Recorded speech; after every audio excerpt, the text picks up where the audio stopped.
नमस्कार, मी संकेत आगरे. तर आज ऑफिसला जाण्याआधी एक इन्सिडन्स झाला.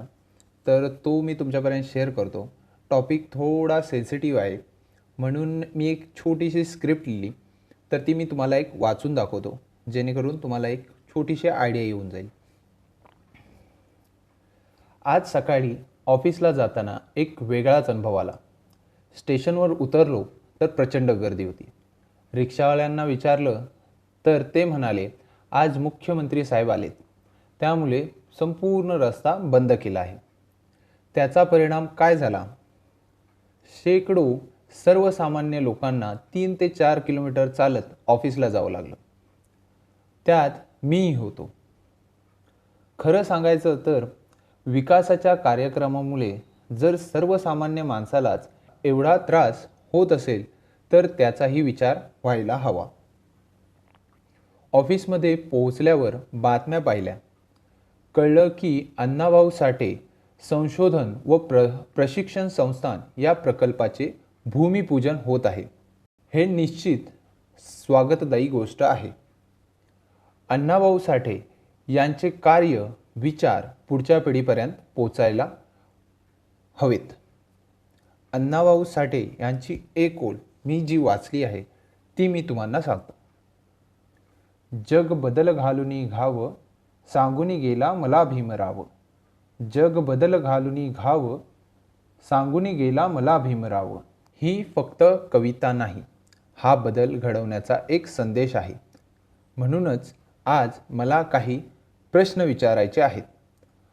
हा प्रकल्प फक्त उद्घाटनापुरताच राहणार आहे का, की प्रत्यक्षात पूर्ण होणार आहे?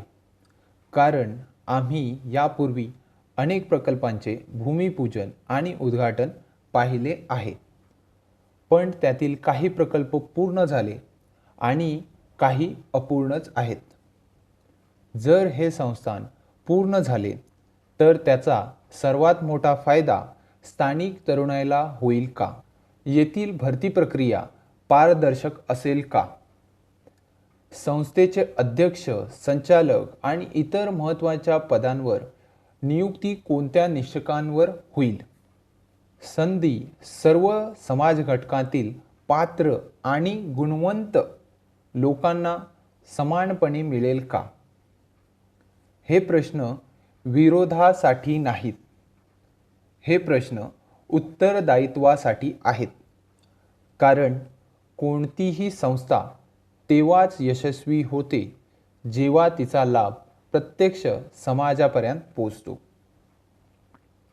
आणि शेवटी माझी तुम्हा सर्वांना एक विनंती आहे.